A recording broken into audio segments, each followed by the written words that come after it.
see it? Yes. How'd it look? Okay? It was beautiful. Like the 4th of July.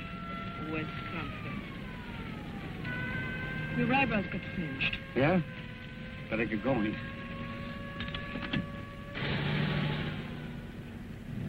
Everything's going great, baby. I'm getting all the breaks. Yeah. 5,500. That ought to hold you till the big day. I guess so. Sam, I'll need some new clothes. We'll have plenty when you collect our jackpot. I'll need them right away, Sam. The widow has to wear black.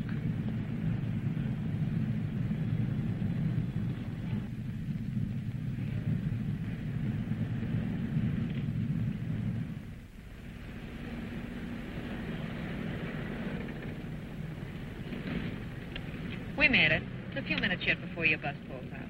Look, when you come to join me, take a plane, huh? Fast. With that much money, I'll travel by armored car. Don't forget to tell me how things are going here. Write to me. General Delivery, Washington, D.C., Sam Johnson. It's a dull name you picked. It's okay for now. You can pick a better when we get back together again.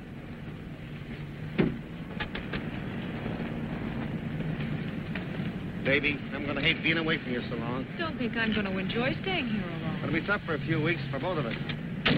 But it's worth it for what we got coming up, huh? It's all going to be different with us. We'll have everything we want. New Year's Eve, Mexico City. We'll be beginning a new life, Sam.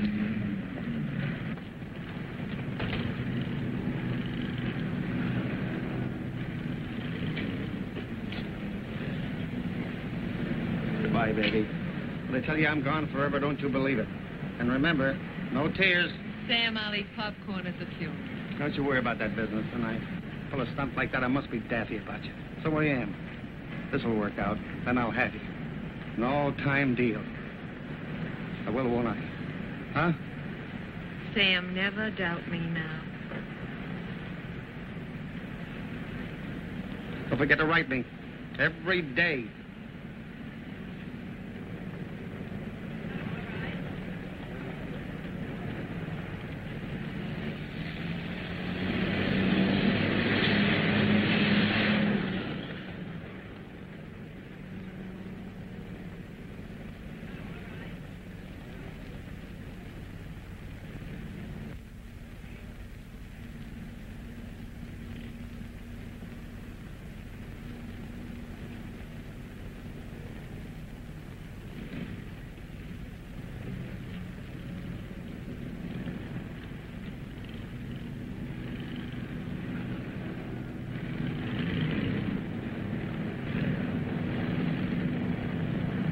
Get the other side. I'll drive.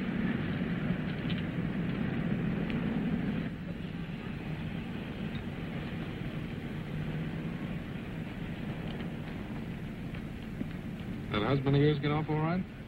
Sam will soon be far away. For a long time. It's a happy thought. I forgive you for getting me down here at this awful hour. I couldn't wait to be with you. Hungry? No. I just want to relax and enjoy myself. Let's get going.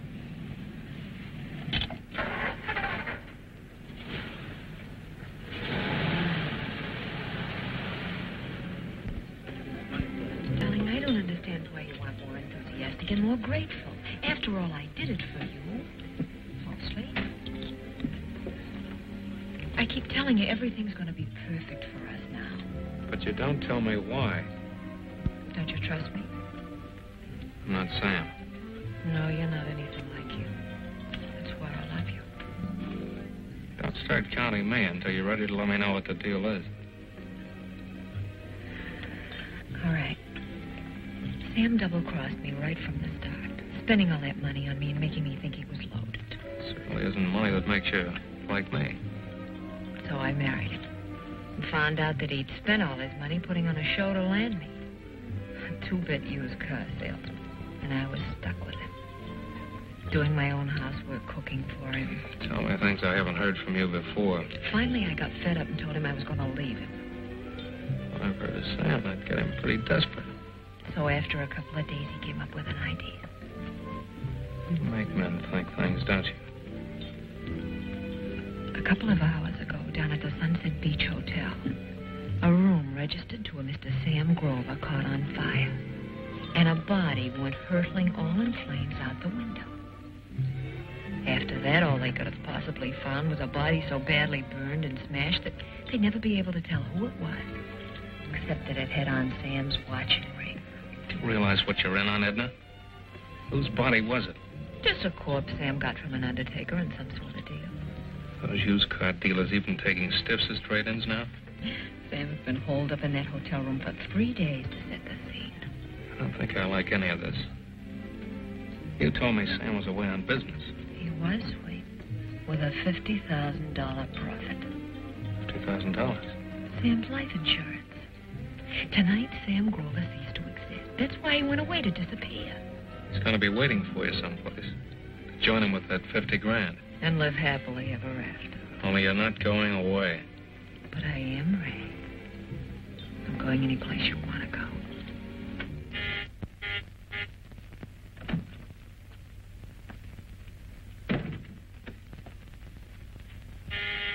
I'll be right there.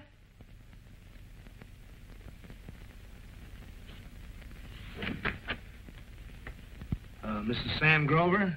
Yes? Your husband here? No, he isn't. Then I'll have to talk to you, Mrs. Grover. Oh, police? Come in. When do you expect your husband? Well, I don't exactly know. He hasn't been home in several days. Why, is he in some sort of trouble? I don't know. I'm afraid I'll have to ask you to come down to headquarters with me. Well, why? What's the matter? I'm not at liberty to say. I'll wait while you get dressed.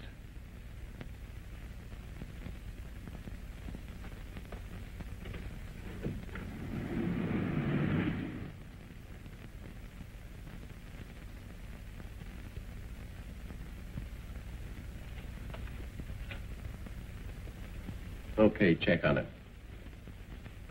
Sit down, Mrs. Grover. I understand you haven't seen your husband since Monday. That's right, I haven't. What's this all about? Has Sam done something? Any idea where we could find him? Well, he just left without saying where he was going. You and he have some trouble? A little argument. Nothing serious. Well, was it serious enough that he might have moved into a hotel? I guess so.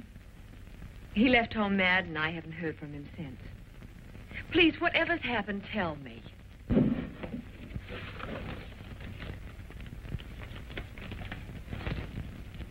Ever see these before? I don't know. They look like my husband's.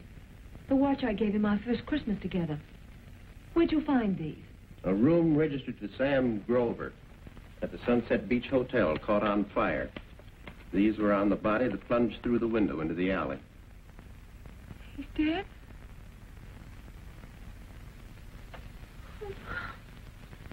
We can go on with the questioning later if you'd like to lie down for a while, Mrs. Grover. You think Sam was murdered?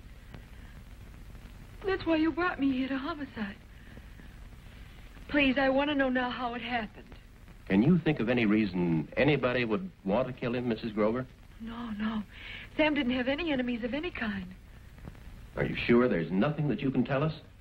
Sam was never mixed up in any trouble of any kind. I can't understand. I just can't believe it. They couldn't get any clear prints. Look, you must have some reason to think that this was done deliberately. Now, if somebody's responsible, I want them caught. Mrs. Grover, we haven't any evidence. There's nothing for us to work with if you can't give us some leads. All I can figure is an accident case. Well, that's all I can say to the coroner's inquest. Accidental death.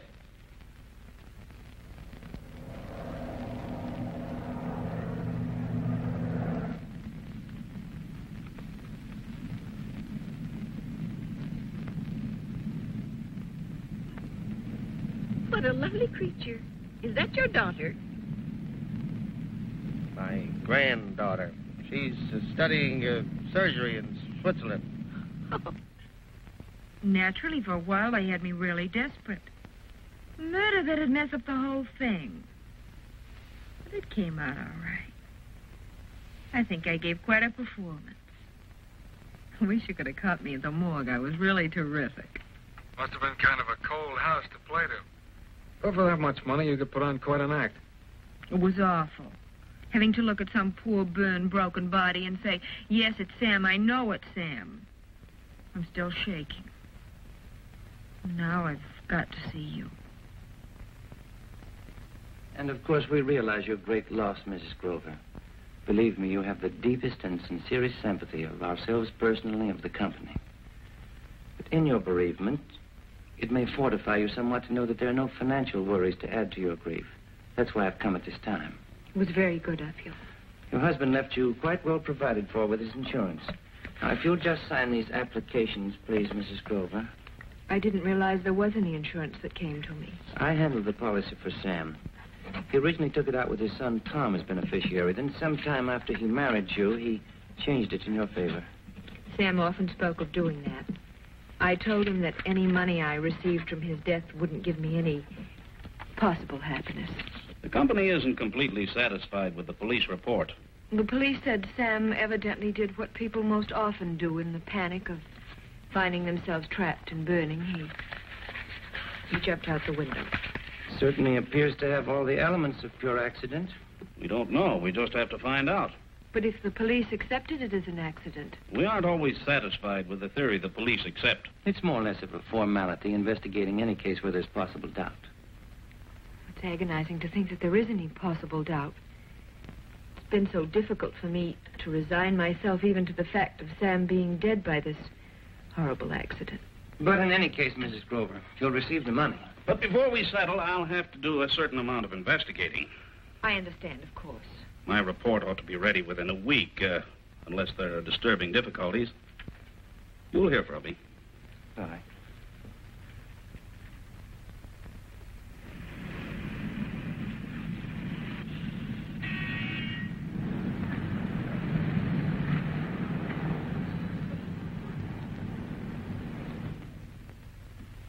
I think you'll like it here. Room's ready, Mrs. Peake, if you want to show the gentleman. It's nothing grand, Mr. Johnson, but it's comfortable and quiet. That's about all I ask. I and my other two roomers are away at work all day. There's no one around except Hilda, and she won't bother you. That's fine. Frankly, the real reason I'm in Washington is confidential. You know. We certainly do know. The rest of us here have government jobs. We never ask questions of each other. Everybody minds his own business. Well, I guess I came to the right place. Well, come along.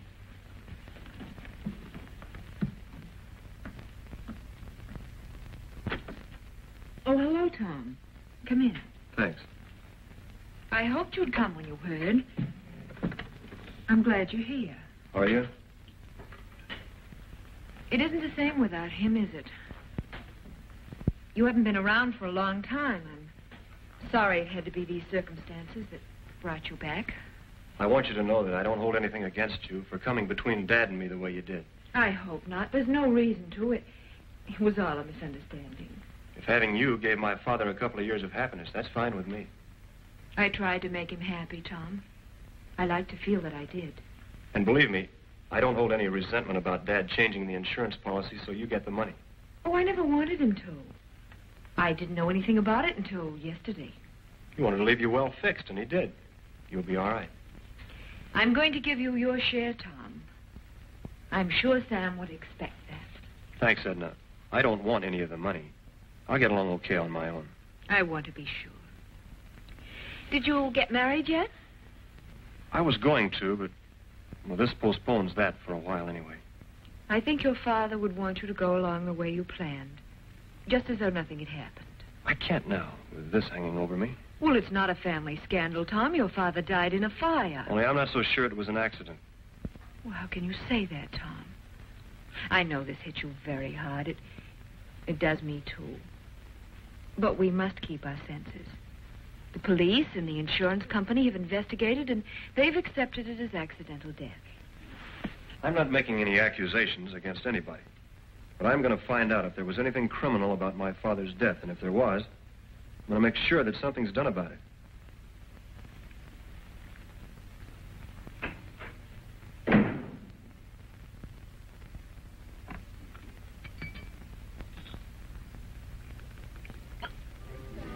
I don't know what I figured I could find out from her.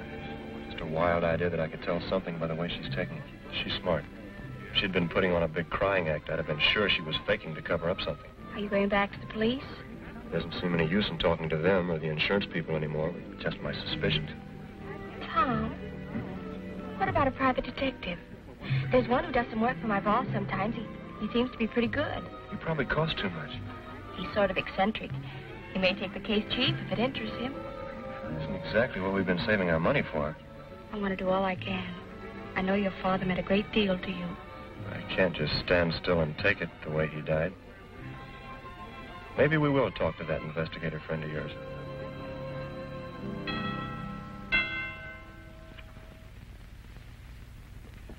Yes?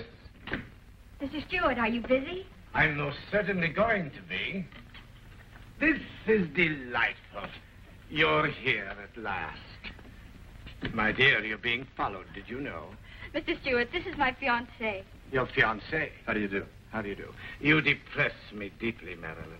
However, I shall subject the young man to a thorough investigation and advise you whether to proceed with matrimony. Tom needs your help, Mr. Stewart. Really? I think I'm qualified to help you out of any trouble. Oh, do come over and sit down.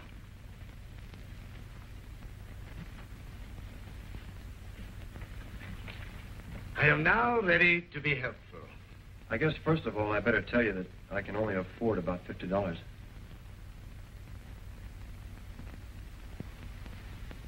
I'm very glad you did tell me that first. A sudden lethargy has descended upon me. You may now tell me, young man, what troubles you, $50 worth. Go ahead, please, Tom. Okay. Mr. Stewart, the other night, my father, Sam Grover. Sam Grover? I find I must apologize for my earlier levity. And you are here, obviously, because there is some question in your mind concerning the circumstances of your father's exit from this pleasant little world. Uh-huh. Only it isn't so pleasant to me right now. And I don't think it was any accident. Which is a direct divergence from the theory accepted by our esteemed police department. I join you in doubting their infallibility. I have a hunch my father was murdered. I imagine we've finally got around to why this young lady brought you here. A motive might be of some use. Frankly, I haven't much to go on, Mr. Stewart.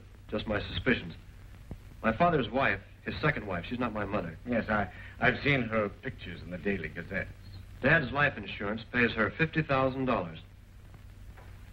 $50,000. A nice round sum. I think we may well consider Mrs. Grover our #1 suspect. And you have indeed a motive, laddie. I am intrigued by the possibilities. I shall give the matter definite consideration. I guess you'd want the $50 now. Not a franc till I come up with something tangible. I shall get in touch with you when I have something stimulating to report. You're being awfully kind, Mr. Stewart. Yes, I suppose I am. Goodbye. Goodbye.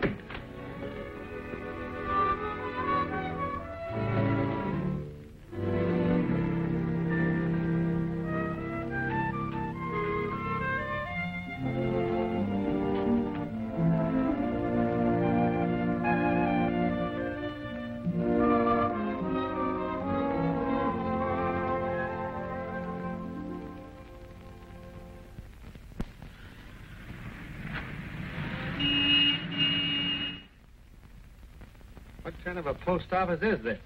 Right here in the home headquarters of the U.S. Postal Service, a man comes around faithfully every day and you don't turn up a postcard or anything for him. Not even a bill. Nothing for Sam Johnson. Nothing, huh? Thanks.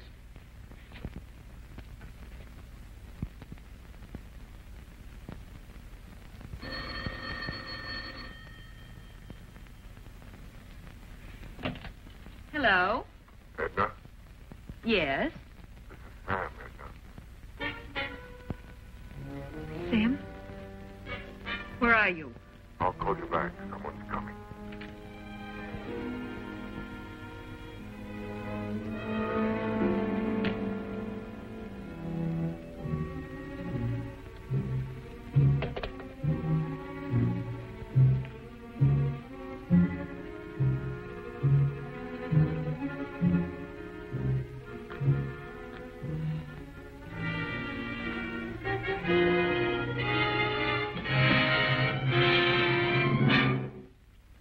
Allow me. Who are you? Huntington Stewart, one of the better private investigators. How'd you get in here? The doors of most homes are very vulnerable to passkeys. I felt that our little telephone conversation entitled me to guest privileges. I don't recall any telephone conversation with you. It was rather brief. I didn't allow you to be very communicative. I'm awfully afraid I hung up rather rudely right after you said, "Sam, where are you?" I was so startled. Voice from the dead, I didn't know what I was saying. You said just the right thing. Your answer was very gratifying. You don't look like the type to play telephone tricks on widows for your amusement. I suppose it does need a little explanation. Yes, it does. I was engaged by young Mr. Tom Grover to investigate his father's untimely demise. I shouldn't think an upset son's wild ravings would inspire anyone with your experience. Well, frankly, the boy's problem doesn't interest me particularly. Really? What would? Money. Afraid you've come to the wrong place. Let's not forget, Mrs. Grover, I am aware your husband is alive. You have a problem. You? I admit I misjudged you, my dear. In a case of this sort, one's first suspicions are apt to be rather nasty. You know, I found that out. People seem to get the idea I killed Sam, so I could collect his insurance. I fell into that error, except that I didn't feel you could have accomplished it alone. I wouldn't even have thought of it. In pursuing my false premise, I regretfully announce that I stooped to employing the basest procedure of my profession. And that must be pretty base. It's almost always a dull business, and your case was no exception. I was quite bored following you and that young man. Any particular young man? That handsome chap. I believe his name is Ray. So you've seen Ray and me together. That's not enough. My dear, it's quite sufficient to have made it seem likely you and your young man contrived Sam's death, making it look like an accident, so that after you'd collected the insurance, you and the boyfriend could go away together. You'll never find anything to implicate Ray. Possibly not. Getting any material evidence against you two would have required some physical effort on my part. And I'm a lazy creature. Besides, character traits are so much more intriguing. I'm sure people's minds are more interesting than their fingerprints. Absolutely. I find we have one thing in common. You and I? You and I. It takes money to make us happy. Money isn't everything, they say. And speaking of money, I possess certain priceless jewels of information. Priceless? The very close association with this Ray fellow would elevate eyebrows among the insurance and police people. You really have an evil mind. A very valuable asset in my profession, dealing with the people that I do. No doubt. And the revelation that your husband is actually alive, and you knew it when you signed the insurance claim, would inevitably result in your conviction for fraud. I have a feeling you're not going to tell them. No. Neither my client nor I have anything to gain by your being sent to prison. I'm not hollering help yet. You're in no position to holler. Personally, I hope very much that you get the money. The full amount. That's what I've been waiting for. And I feel definitely that the son, Tom, should share in the benefits from the insurance. I wondered how you were going to put the proposition. Didn't Tom tell you that I offered him some of the money and he refused to take any part of it? Yes. But then you could say how much. Now I'm in the position to name the amount. How nice for you. I feel that 5,000 would be a fitting sum. The lad wants to get married. I suppose you realize I won't get any 5,000 until the insurance company pays off. Up until that point, my client and I shall be paragons of patience. You'll keep in touch with me, I'm sure. Mm-hmm. Constantly.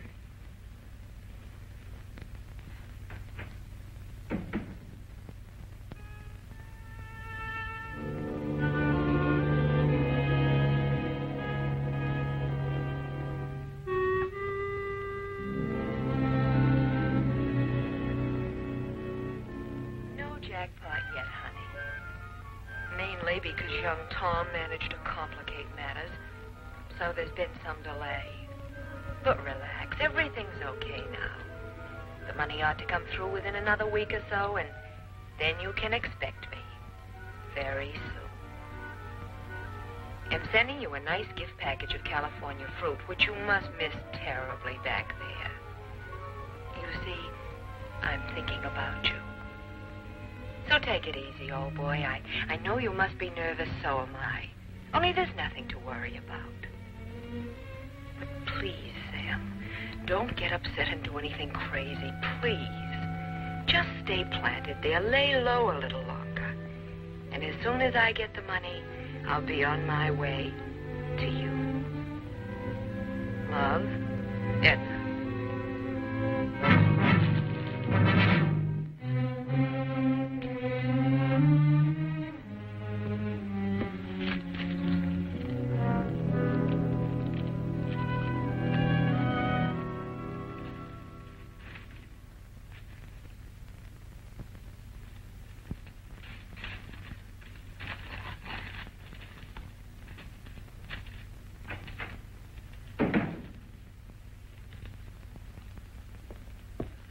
Oh, good morning, Mr. Johnson. Morning, Hilda. I guess you needn't bother to take your hat off. I don't understand. The landlady asked me to tell you she wouldn't need you any longer. Sorry. Why, I wonder? Mrs. Peake never complained of my work. I guess it's because she's going to quit her own job and take care of the house herself. Oh, well, doesn't matter. I'll get another position, a better one. Mrs. Peake owed me for a week and a half. Did she leave my pay? Oh, your pay? Not with me. Well, that's funny, too. She knows she owes me. Everybody else gone for the day? Nobody will be here till evening. No use of you hanging around. I'll remind Mrs. Peake. You can pick up your money tomorrow morning.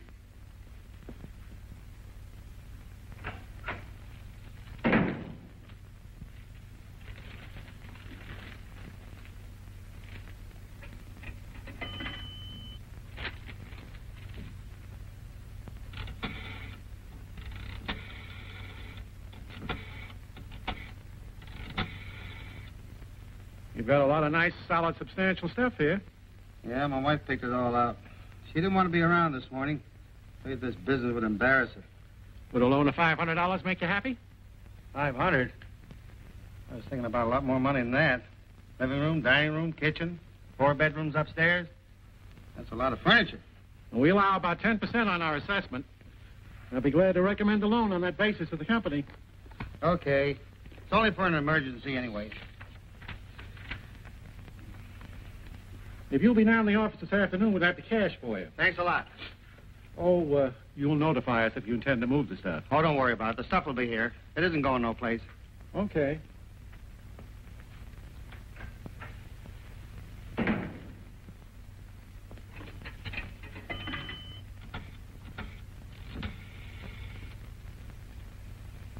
Give me the number of the American Airlines.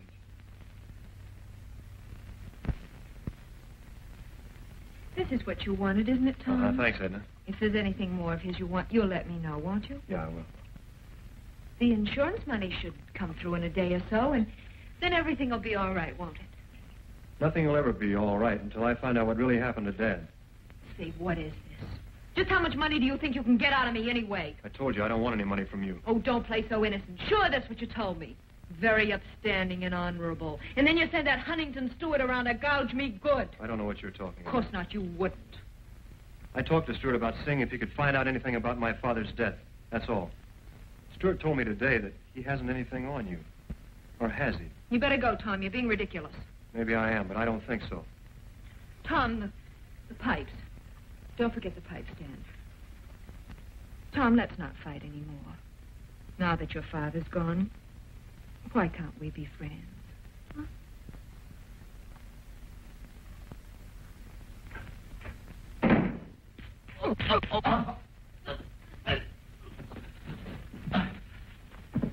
You lied to me. You told me you didn't have anything on Edna. Now talk. I can't explain with you throttling my vocal cords. All right, now what do you know that's worth money to Edna? I find it impossible to express myself intelligently under the constant threat of your violence. May I sit down? Okay, I'm waiting, Stuart. Do you know Ray Belden? No, who is he? A handsome young friend of Edna Grover's. I might say a very good friend. Now we're getting somewhere. When I was able, by my Machiavellian machinations, to learn of their association... Go on. It seemed quite possible that Edna and he had conspired to do away with your father. So they could have each other and plenty of money besides. That's it. We've got it. That was my conclusion. And may I rise now? I should like to repair my appearance.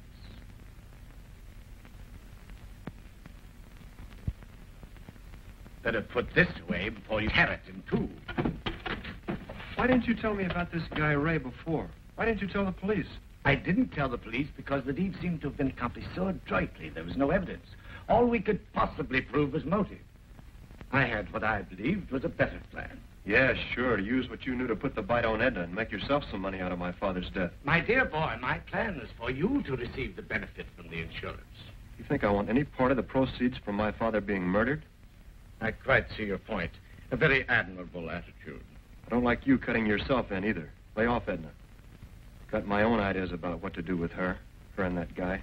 I suppose it's useless to advise you against any aggressive action. In my book, they killed my father. I had an intuition you'd lose your head when you learned about Edna and her boyfriend.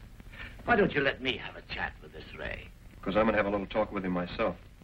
As an older and wiser head, I must warn you that pursuing this any further will only be disastrous to you.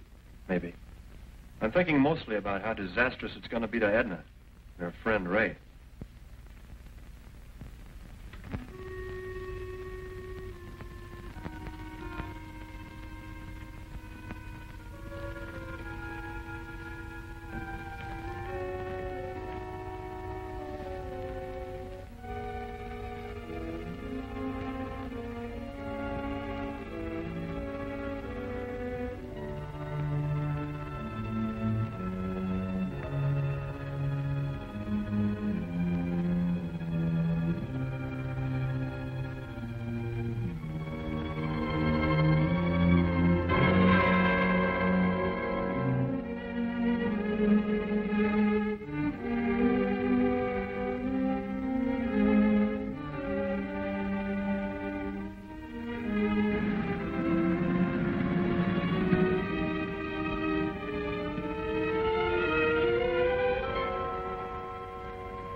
Leave this open. Don't be silly, Doc. There's nothing to be scared of now. This is our last moment together for 3 long weeks.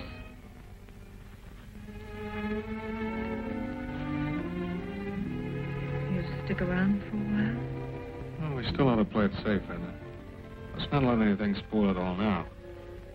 We'll have the rest of our lives together. I wish we were going to be married right away. I hate leaving alone tomorrow. Well, it was your idea we'd take off separately and meet later. It's really smarter that way, Edna. Right now, I wish I hadn't even thought of it. Maybe it isn't so smart. Maybe you won't come to join me. I'll be following right behind you. Frisco, then Diamond Head. And the boat that docks 1 week after yours. I know Year's Eve in Honolulu. With you. Edna, I need some new clothes and have to get by until I meet you over there. Of course, Ray. I'll write you a check.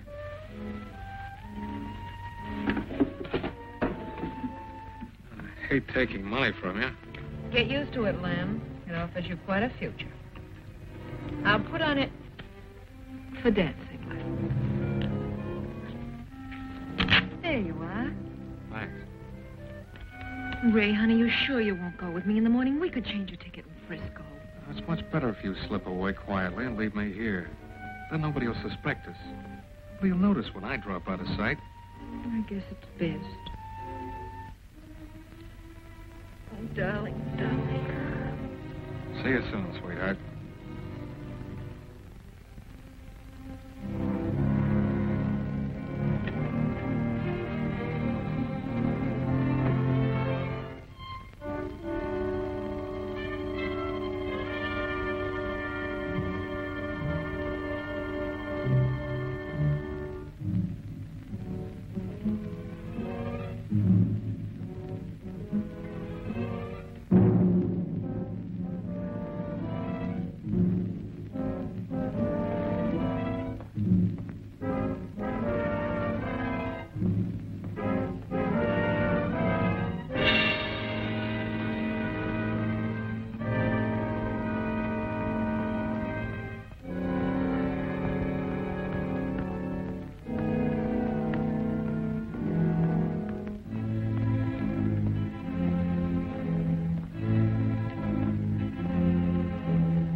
What do you want?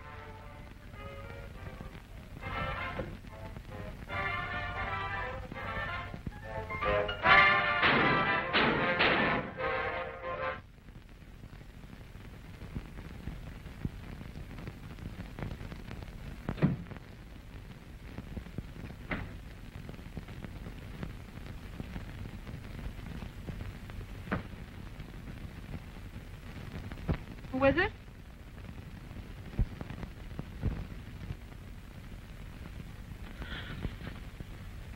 Sam. What's the matter? Well, I didn't recognize you with that mustache. Oh, Sam, you should have let me know. I was leaving in the morning. Yeah? Where were you going? Well, to Washington, of course, Sam, to meet you. I got the money. This is a great way for me to have to find out. Well, I wrote you yesterday. There's an airmail letter on the way to Washington. You must have passed it. Where's the dough? In the bank, Sam, all safe. How much of it?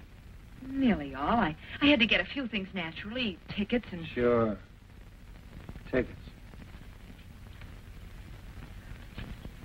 You got the letter, didn't you, explaining what took so long? Tom complicating things and... That's all I got. And the basket of fruit.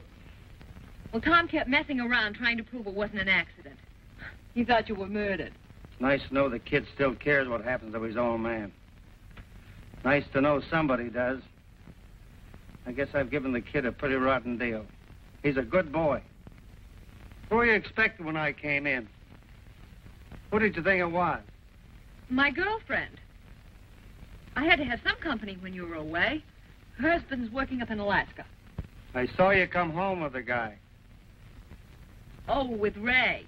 Oh, that's Karen's boyfriend. You remember Karen. We were playing cards together. When'd you get back? This afternoon.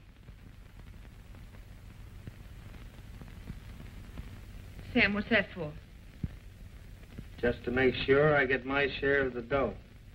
Well, it's a little unnecessary. Until I get my $25,000, you're not going to have 1 minute alone. I'm tired of being alone. Listen, Sam, why split the money? We can still go to Mexico, can't we? It'd be wonderful there. Marvelous. I read about a little character place called Tasco. With what we've got, we could live in luxury there. No worries, no bothers.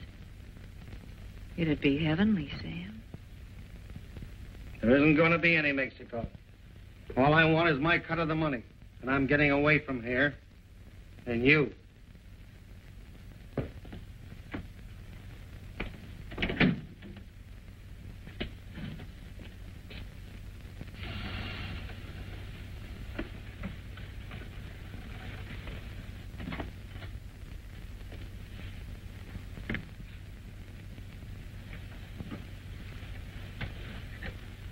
Turn off the lights. I'll be awake. Good night, Edna. Have a good sleep. Sam, Yeah? can I do whatever I want with my share of the money? Sure. Only your having about half as much as expected is going to be quite a blow to Karen's boyfriend. He may not like that. But, my dear boy, I wouldn't want to ruin that pretty scarf. I have feathered myself down for the night in a new robe and pajamas, purchased today particularly for a quiet evening at home. Therefore, I have no intention of forsaking my ivory tower, for love or money. That is, you haven't enough money. Look, do I have to go to work on you again? Tom, it is very unfair of you to constantly threaten to put this on a physical basis. Let's keep it on a mental level. I've got some surprises for you. Very well. What brings you charging into my sanctuary like a young bull at this heathen hour? A little while ago, somebody shot Ray Belden. 3 times. He ought to be dead. He certainly should be. Does credit for the achievement go to you? I wouldn't come tell you. Worse sins have been confessed to me. Was it Edna that beat you to him? A man, a friend of Edna's. Anyone of our acquaintance? I couldn't recognize him from where I was hiding. Mm-hmm. A mysterious man, a friend of Edna's, comes out of the night and kills her sweetheart. Mm-hmm. I find that intriguing. Only I'm beginning to think that Ray wasn't her sweetheart, in spite of what you said. You know, you could be wrong. Anyway, it looks like he wasn't number 1 boy with her. If you came crashing in here with a few facts, give them to me. Don't stand there theorizing. I was on my way to Ray Belden's to pay him a visit and give him the works. Are you sure you didn't? Just as I started to his door, I heard the shots. I ducked back to the shadows. I saw a man come out. And you couldn't get enough of a look to identify him? But I followed him. He hurried right to Edna's place. He went in, didn't come out. Looks like he's head man. Well, at least you're beginning to be forgiven for disturbing me. Must have something to do with my father's death.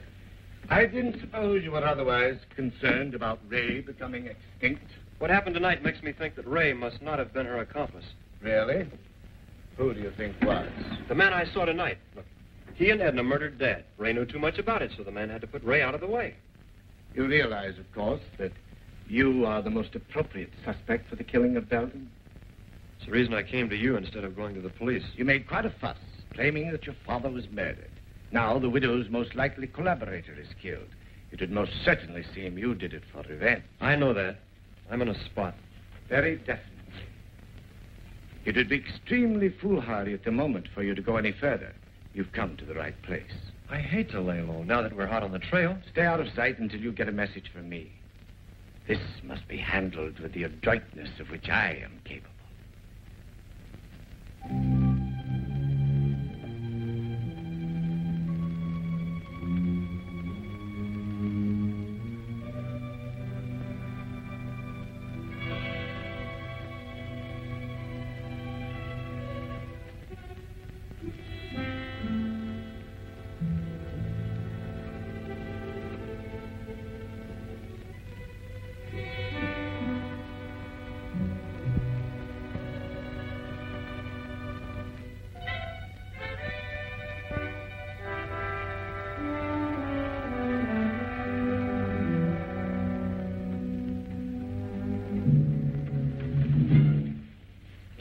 Asleep.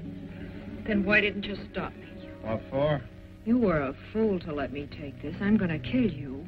Why? You've got your freedom and nearly 25 grand. You want all the money? That's the idea.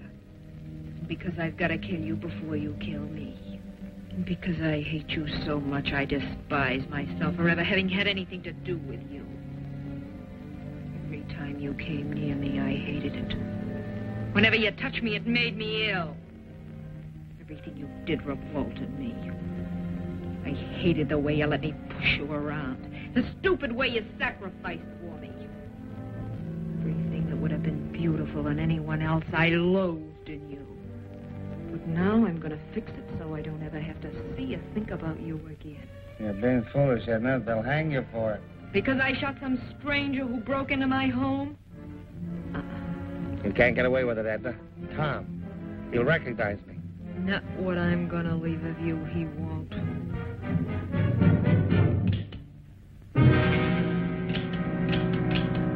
Guns have to be loaded.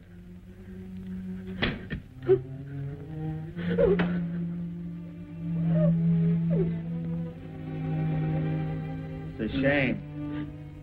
And after that pretty speech.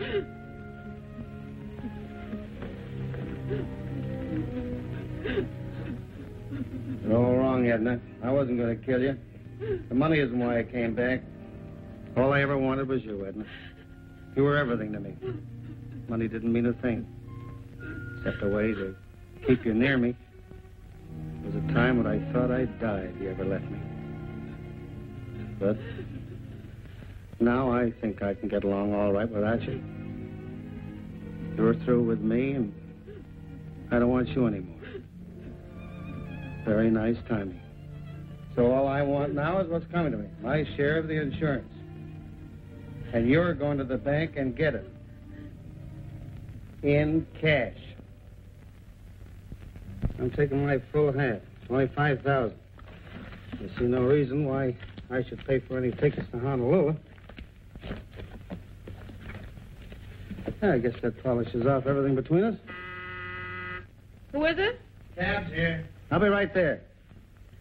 Do I need to remind you that neither of us is in any spot to turn the other into the police? I just want to forget you, Sam. Well, have a happy new year. Any place. Goodbye, Sam. So long, Edna. Love may be a little overrated.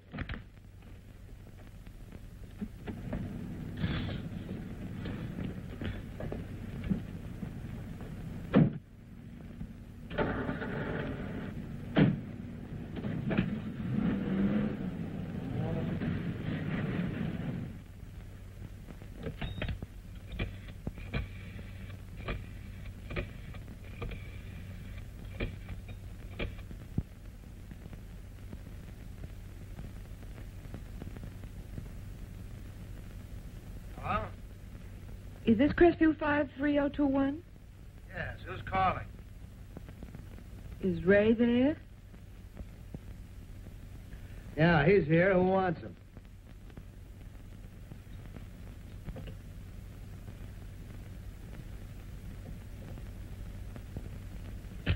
For a woman, she didn't talk very much.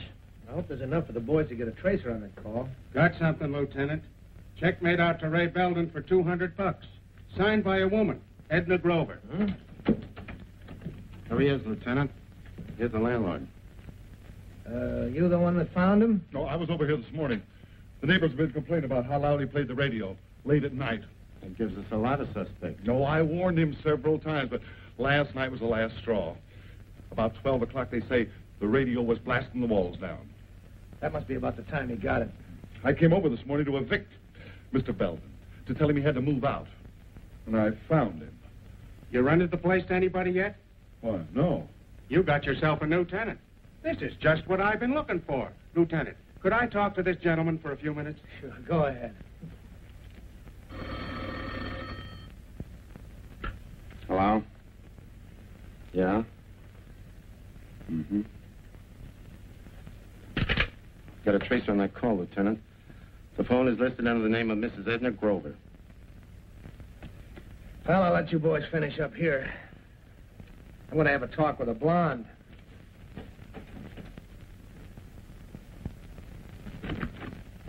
Well, hello. Hello, Mrs. Grover. Nice to see you. You're quite a girl.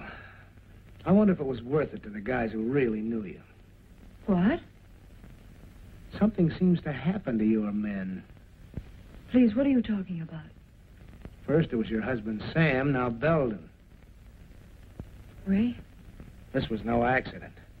3 shots pumped into him. What are you saying? What's happened to Ray? He's dead.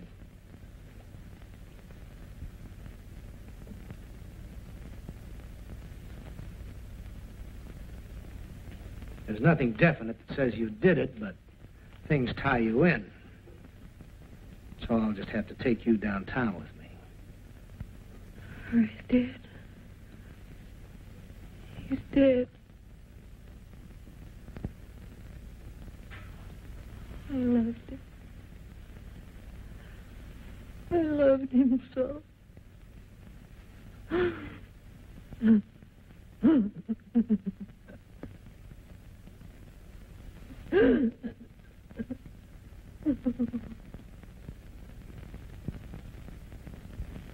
Doesn't live there anymore, huh? Since his father died. I see. Did he leave a forwarding address? He's an old friend of Tom's. I'm very anxious to get in touch with him. It's very important. No, it's not possible for him to call me. Well, thanks anyway.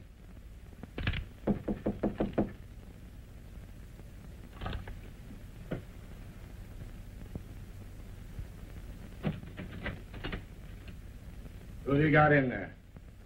Hey, wait a minute. There's nobody in here but me. Oh, house detective. You look like a better class of hotel. I sincerely hope so. What is this? What do you want? Turn around, please. Stroll over toward the wall.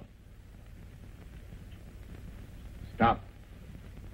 Lean forward with your arms wide and your hands against the wall.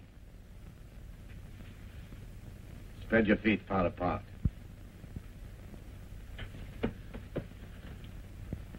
Looking for anything in particular? Cigarettes. You wouldn't be a policeman. No gun.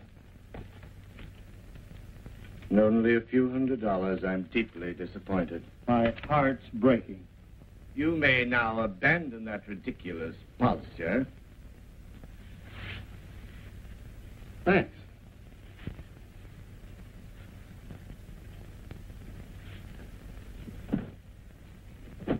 Move over and stand looking out that window. It might offer a splendid view 9 stories down. Maybe I don't like any of this. Maybe I'll make you use that gun. That is precisely why I have it handy. It would give you a lot of explaining to do to the police. I think the police would listen very attentively, and I strongly urge you to do the same. Right now, or very soon, the discovery of the body of a man murdered last night would interest the police in any possible prospects. What has that got to do with me? I think the police would be delighted to learn that last night you were seen going into the house of one Ray Belden. 3 shots later, you were the one who came out. I followed you here knowing pretty well whom I'd find, because I asked myself, who would kill Ray Belden, then spend the rest of the night in Edna Grover's apartment? And the answer came to me immediately. I thought, why, of course, Sam Grover would do the deed. And think no one would ever suspect him, because he's supposed to be dead. Did you kill your wife, too? I never heard of any of the people you mentioned, so I guess we've got nothing in common to talk about. Anyway, you can't prove that I'm Sam Grover. Have you forgotten that your fingerprints are on record? Yes, they would make you Sam Grover, Mr. G. They wouldn't make me the murderer of any Ray Belden. Perhaps you have that covered. But there certainly would be considerable interest in you as a man who swindled an insurance company.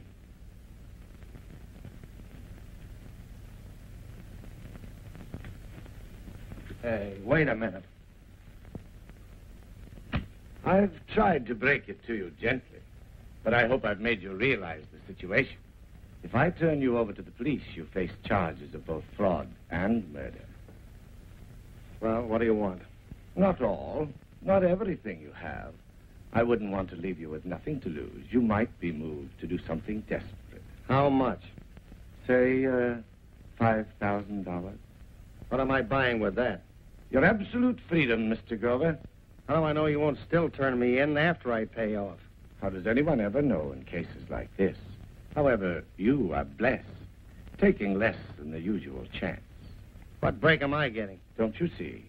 It'd be very damaging to my excellent reputation as a detective to have to report that I had my hands on a man wanted for fraud and murder and let him slip away. You shall have your liberty, Mr. Grover, and at a very moderate price, I maintain. I haven't got the money here. I'm fairly certain of that. I followed you to the bank this morning, but you got in before I could park my car. I presume you put the money in a safety deposit box. Naturally, I didn't want all that money with me over the weekend. And the place doesn't open till Monday morning. I shall be patient. In the meantime, I have the keys to the box as my security. Yeah. Say, am I buying any information with my $5,000? And who claims they saw me coming out of Ray Belden's? Huh? Prepare for a shock. Your son. Tom? You'll be relieved to learn that he didn't recognize you. Does he know I'm still alive? I thought it was kinder to leave him in ignorance. Perhaps it's better if he thinks his old man is dead. I feel a certain responsibility to the lad. I rather like him.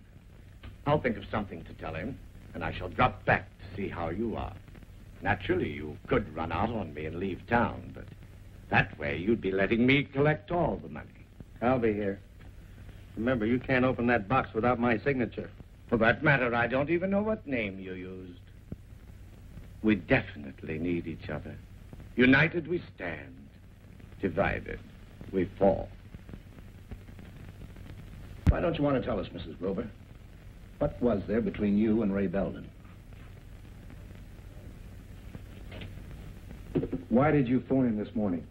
To say goodbye. I was going away. We know. You had a ticket to Honolulu. You were all set for a fast getaway after you killed him. I didn't kill him. He had a ticket to Honolulu, too. For a boat a week later. You didn't want him to follow you, so you shot him. He was making you pay off for something. You wanted to get rid of him. That's only human. The check was for what it said, for dancing lessons. I think you're on the wrong beat. If she shot him, why would she phone his place? To make sure he was dead? But what about the gun? Remember, the bullets in Ray Belden's body came from the gun we found in your bedroom. I told you I didn't know anything about the gun. Well, how do you think it got in your bedroom? Tell us. Somebody put it there last night while I was out. I went to the movies. Somebody planted it to make it look like you did the killing. Huh? Tom Grover. Who? Tom Grover, my husband's son. Mr. Hutton knows. Tom didn't think his father's death was an accident. He thought I had something to do with Sam's death. Tom threatened to kill me. Maybe you did murder your husband, and Ray Belden knew about it. That was why you put him out of the way. I didn't kill my husband, and I didn't have any reason to kill Ray. The last time I saw Ray, he was alive. You say you were home last night at the time he was killed. Who can prove that? Was somebody with you? Your last night in town. A girlfriend? Any friend?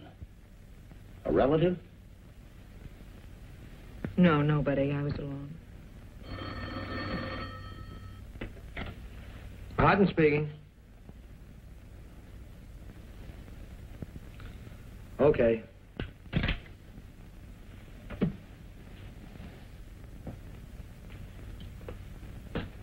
The fingerprints on the gun. They're hers. That ought to be enough for now. That's plenty.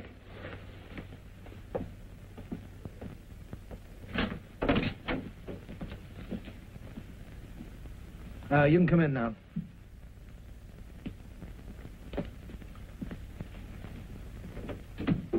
Mrs. Grover, your salvation. This is Mr. Nicholas, the bail bondsman. Mrs. Grover. How do you do? That's a wonderful question. As soon as I read of your predicament, I came right over. I'm sure you'd like to be out of this oppressive atmosphere as quickly as possible. For what? To go to Ray's funeral? After that, what's left for me? Anywhere. That's absurd. You can't give up now just because Ray's gone. You'll get over the shock in a day or so. Mrs. Grover, you and I are armed with certain facts the police aren't aware of. Unless you've told them. Told them what? Who killed Ray Belden? You know? You know I didn't do it? Yes, my dear. Why should you pay for someone else's crime? You do as I say, and I think we'll be able to get you released on bail. I presume that you're prepared to pay a reasonable fee. Between the two of you, this is going to cost me plenty. But it'll be worth it. Thanks very much. No, I didn't want to talk to him. I just wondered if he still worked there. Thanks very much. Goodbye.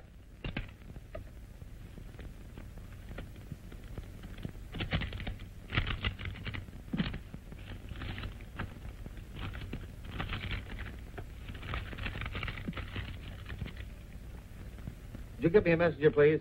Room 911. The blonde widow appeared before Judge Harnell dressed in a symphony of black with matching accessories. As she walked out of the courtroom, she smiled sweetly for the reporters, still proclaiming... Look, honey, I'm in no mood to listen to descriptions of Edna. Just give me a quick briefing. Edna's going to plead guilty to shooting Ray Belden. Guilty? When she didn't do it? The charge is reduced to manslaughter. She's out on bail. After all she's done. Her story is she shot Ray Belden in self-defense. Don't you see, Marilyn? Belden knew that she and the guy I saw murdered Dad. That's why he had to be eliminated. Edna's covering for the real killer because she'll have a better chance with the jury. Are you going to phone Stewart? Sure, he's supposed to let me know how he's doing, trailing by Mr. X. Is Tom Grover at this address? That's me. You sign this receipt, please. Thanks. Maybe that's from Stewart. What is it, Tom? $5,000. A note that says, just forget about your father and be happy. Hey, messenger! The way you work? My brain is always active, Edna. Delighted to see you, my dear. I haven't any time for polite conversation. I came here for one thing. I want you to find Sam. Just when we have found a way to save you from conviction for a crime you didn't commit, don't, for heaven's sakes, go out and do something to hang yourself. He killed a man I loved. Nothing you do now can bring Ray back. Pray, let's be practical. Sam, being guilty of fraud and murder, is undoubtedly a desperate and dangerous man to corner. Not my cup of tea. All you have to do is find out where he is. I'll take it from there. It's nearly $10,000, Stuart. I'm not even tempted. The money you gave me has made life so luxurious, I have every intention of keeping myself alive to enjoy it. I have a feeling you don't want me to find Sam. I definitely do not, for your own sake. Forget Sam. Try to forget Ray. You have a chance for freedom and a fine future. They say everybody has to pay for their sins. Funny, I always thought you were the man who collected. You've paid your debt, dear girl. Now life owes you some happiness. Let me out before you pass the plate.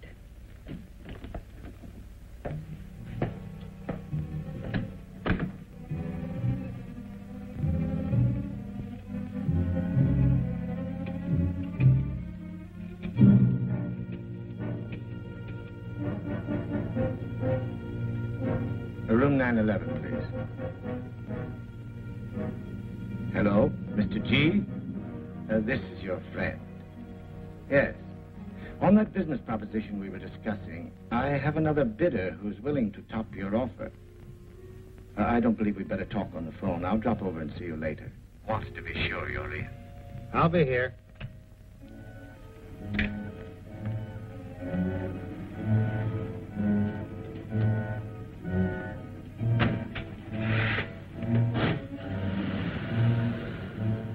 Follow that car pulling out.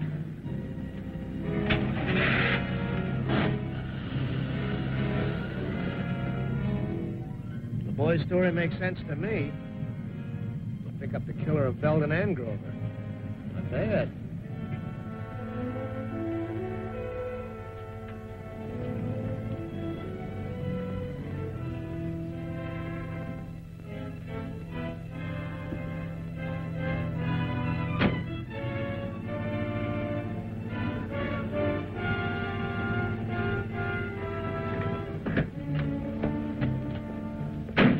Here's $20. Wait for me. I won't be long. You don't think you're going to park here, do you? Well, my fare will be right out. There ain't an open spot in the block. You may need that for a client. What do you think, you own the street?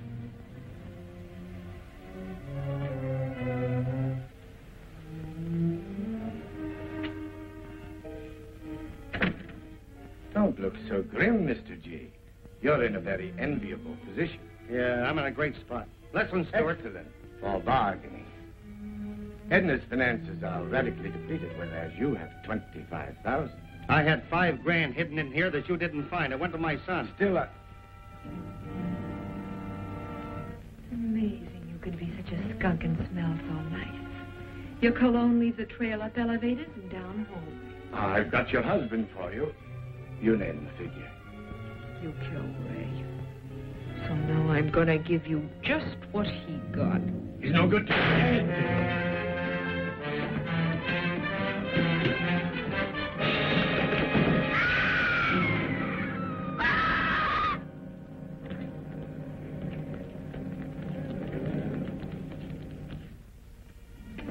Dad. Hello, Tom. Dad, I didn't know. I brought the police. It's better this way. I'd rather play the law than him. Blackmail may be the lightest rap he'll take. Me, I'll get the full treatment. Are you still around? Didn't your fare come out yet? Yeah, she came out.